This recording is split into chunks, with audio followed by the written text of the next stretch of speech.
नमस्कार। आकाशवाणी जयपुर अजमेर से प्रस्तुत है प्रादेशिक समाचार।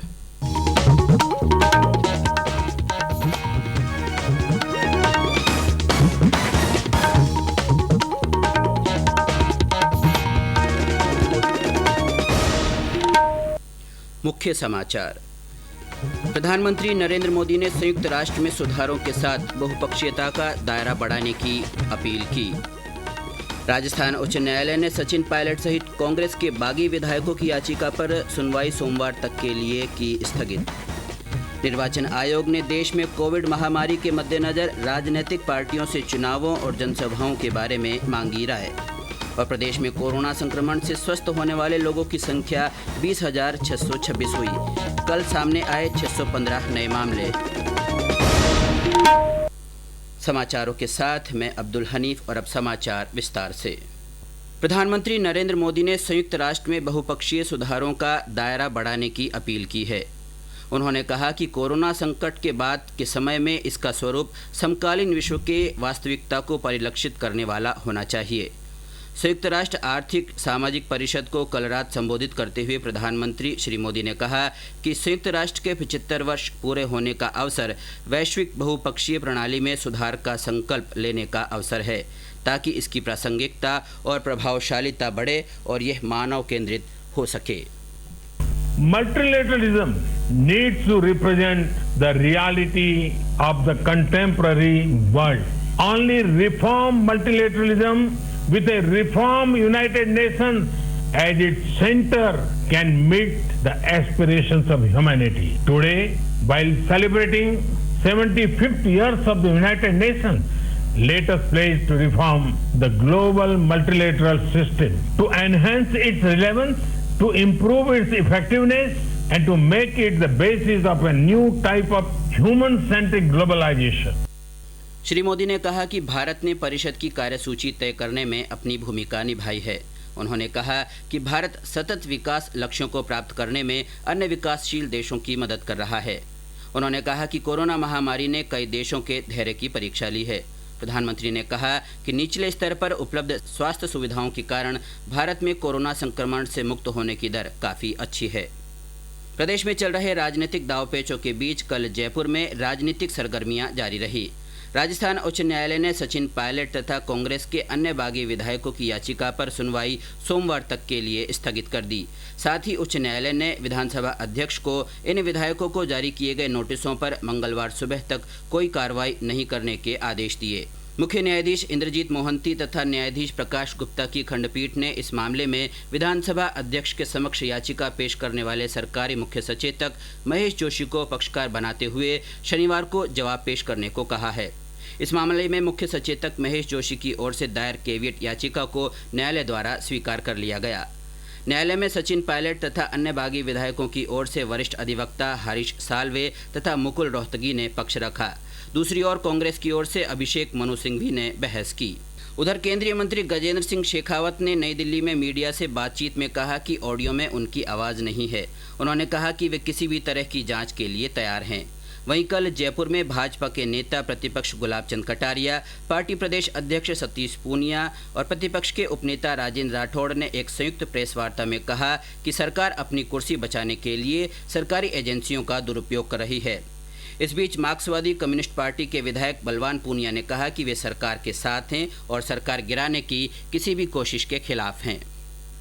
राजस्व मंत्री हरीश चौधरी ने टिड्डी हमले की 100% रोकथाम के लिए पुख्ता इंतजाम करने के निर्देश दिए हैं। श्री चौधरी ने कल वीडियो कॉन्फ्रेंसिंग के जरिए बाड़मेर जिले में टिड्डी नियंत्रण गतिविधियों तथा कोरोना की रोकथाम सहित विभिन्न बिंदुओं पर अधिकारियों से चर्चा की।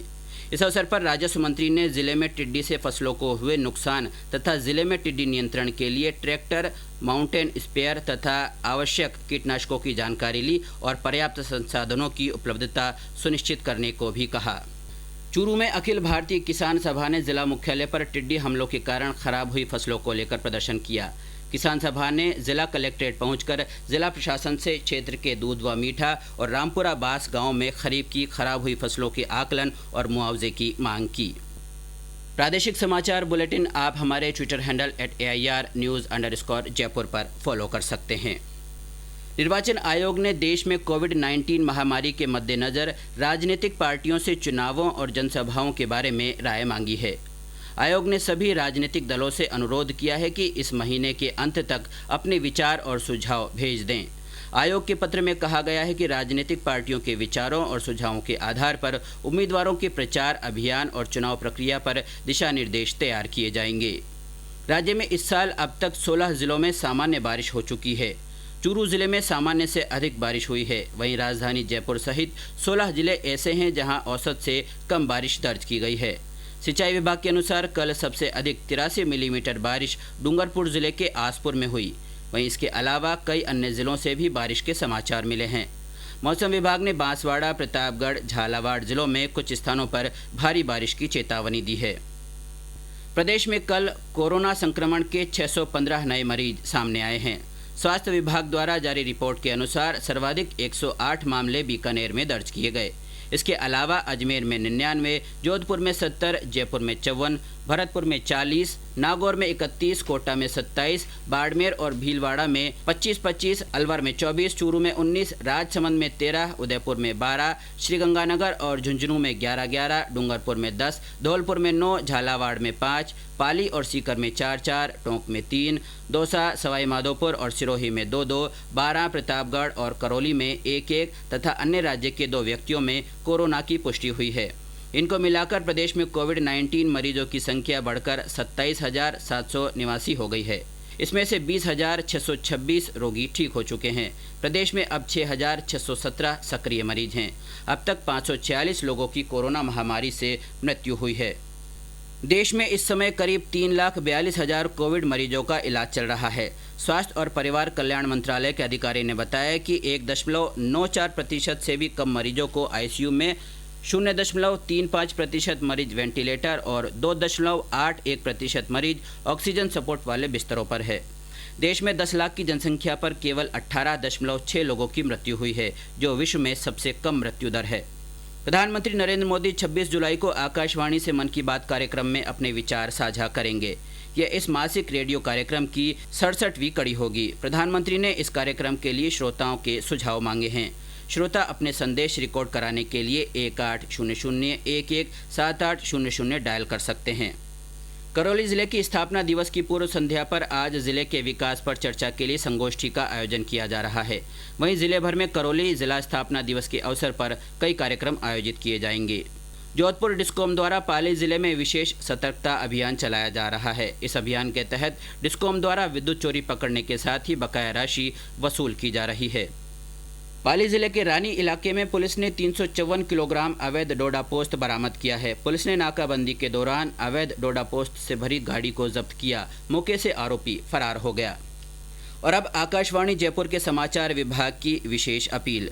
श्रोताओं, कोरोना से बचाव के लिए घर से बाहर हमेशा मास्क पहनें और 2 गज की दूरी बनाए रखें। बार बार हाथ धोएं या सैनिटाइजर से साफ करें। बहुत आवश्यक होने पर ही घर से बाहर निकलें।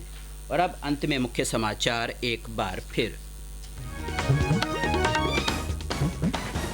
प्रधानमंत्री नरेंद्र मोदी ने संयुक्त राष्ट्र में सुधारों के साथ बहुपक्षीयता का दायरा बढ़ाने की अपील की। राजस्थान उच्च न्यायालय ने सचिन पायलट सहित कांग्रेस के बागी विधायकों की याचिका पर सुनवाई सोमवार तक के लिए स्थगित की। निर्वाचन आयोग ने देश में कोविड महामारी के मद्देनजर राजनीतिक पार्टियों से चुनावों और जनसभाओं के बारे में मांगी है राय। और प्रदेश में कोरोना संक्रमण से स्वस्थ होने वाले लोगों की संख्या 20,626 हो गई है। कल 615 नए मामले सामने आए। इसी के साथ प्रादेशिक समाचार बुलेटिन समाप्त हुआ। हमारा अगला बुलेटिन हिंदी में दोपहर 12:30 बजे प्रसारित होगा। नमस्कार।